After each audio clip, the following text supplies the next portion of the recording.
Want to advertise your business in a cost-effective way? It's time to give podcast advertising a try.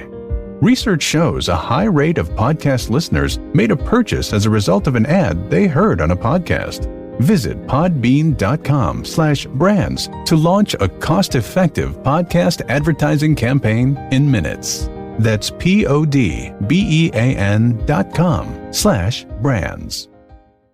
Lady Justice is a true crime podcast, therefore deals with incidents of violence, disturbing imagery and explicit content.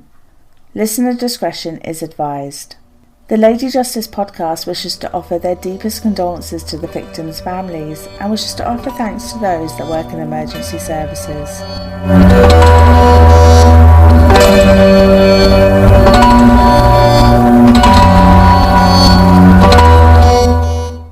Hello my lovelies and welcome to the monthly bite-sized bonus episode of Lady Justice.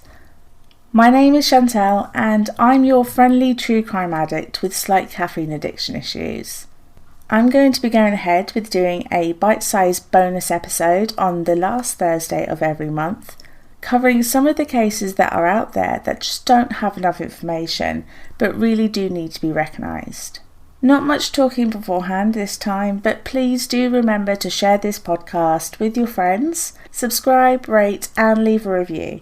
As always, all my sources are linked in the show notes. So let's just jump in and get on it like a car bonnet. Lavingham Road is a quiet residential street just off Hadley Road near Chantry Park in Ipswich, Suffolk. It is located just a mile from the town centre and in 1993 was the scene of a merciless murder of a young mother as her 18-month-old daughter watched on. On Sunday, November 21st, 1993, Graham and Geraldine Hales went about their business. It was a bone-chillingly cold day with a biting wind coming in from mainland Europe. The east of the country had experienced heavy snowfall over the previous few days, and the couple decided they would run a few errands before visiting one of their daughters, Karen. Whilst travelling, their car was having a few issues, so they decided to pop into the bus depot garage that their soon-to-be son-in-law worked at, near their daughter's home. It was already a little dark, being just after 4 p.m, and Peter Ruffles greeted them with a smile. They asked about their daughter and grandchild, as they would normally have seen them on the Sunday afternoon when they came to visit. Peter told them that they had actually decided to have a nice afternoon at home, catching up on some of the chores and keeping warm. The couple then decided they would take the short trip to go see Karen and her daughter and left the garage behind. Arriving at the red front door of Karen Hales' home at around 4:40 that afternoon, they gave a customary knock.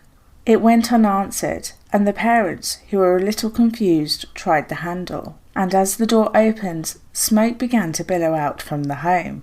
There was a fire. Rushing through the property, Graham entered the kitchen to find a sight that would haunt him for the rest of his life. Yelling at his wife to call the fire brigade, he stood dismayed as he saw slumped in the kitchen his beautiful daughter Karen on fire. The smoke was thick and began to burn his eyes. His thoughts then sprung to his granddaughter. Where was she? Where was 18-month-old Emily? Scanning the room, he found the little blonde girl cowering in the corner of the room crying.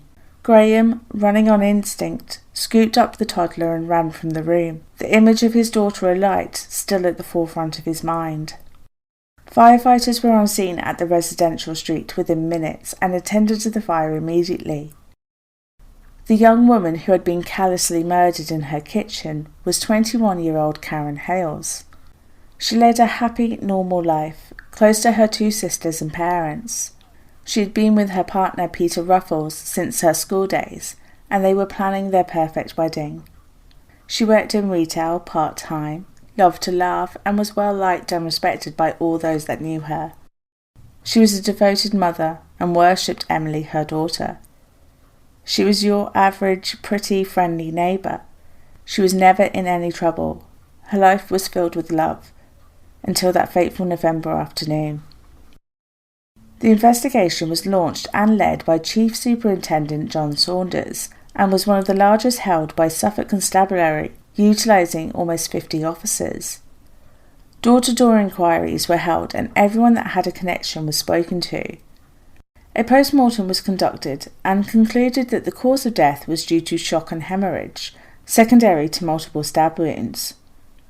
Karen had been repeatedly stabbed in her own home in front of her infant daughter and then set alight. The act of setting Karen's body alight can be assumed, at least in the killer's mind, a way to conceal evidence. The forensic investigation of the home was completed, however found no evidence that could be linked to her killer. Karen's purse that contained a small amount of money was missing from the home, and when police took her fiancé back to the home, Peter then identified 2 knives from the kitchen missing. They were laser-7 kitchen knives, and the police believed that the killer would have taken these home as they were never to be found. An appeal for witnesses was given to all media by police, and during the first few days there seemed to be some hope. Numerous witnesses had reported to police a man that had been seen in several different sightings. Witnesses that came forward remembered a man to be in the Lavisham Road area in the crucial window of time in which the murder took place. At around 4:30 in the afternoon, 2 men spotted a man wearing a blue and grey fur-lined parka walking at the bottom end of the road that connected to London Road. Their attention was raised as he seemed to be walking incredibly fast. When the mysterious man reached the busy road, he then darted across it, causing a couple that was driving to almost hit him. Just a few minutes later, just at the same time that Karen's parents made their terrible discovery, a woman was walking her dog through Chantry Park. Chantry Park is a little over 350 metres from Karen's house. The man was seen wearing the same blue and grey fur-lined parka coat and was running past her, hunched over. He stopped and stared at the dog walker before turning away and running further into the park. Other witnesses came forward to remember the man in the parka and described him well enough for the police to create a photo fit, which you can find on the show's Instagram page. His description was given to the news media, stating they wished to speak to a man aged between 20 to 30 years old, around 5'10" in height, and of a slim build with thin brown short hair. To this day, 26 years on, this man has never been traced or spoken to. It could have very likely been Karen's killer. An inquest into the young mother's death began at Ipswich Crown Court on the 21st of January 1994, and on its conclusion come May the 3rd, a ruling of unlawful killing was recorded. That day, Chief Superintendent John Saunders made yet another appeal for information, and in his statement to the press, he voiced his disappointment and frustration at the poor response from members of the public. This poor response was incredibly difficult for Karen's family, who had appeared on an episode of Crime Watch during March, in which a reconstruction of the night's events was shown.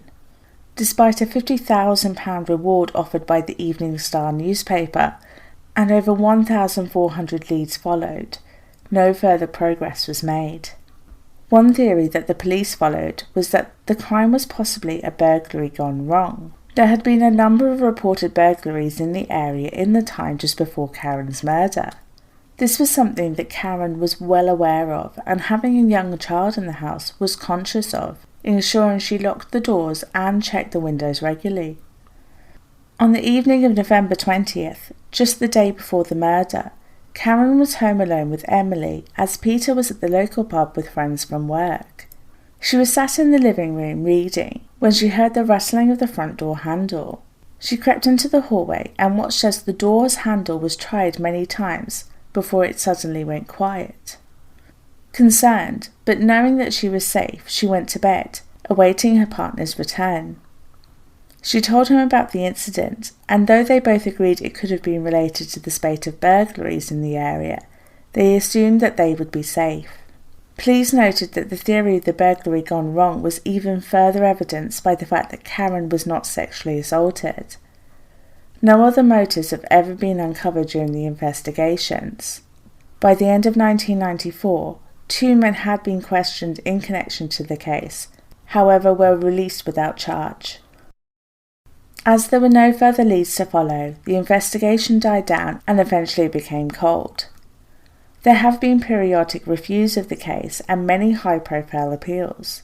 Peter Ruffles was interviewed in 2003, 10 years after the murder, and admitted that the crime had greatly affected his life.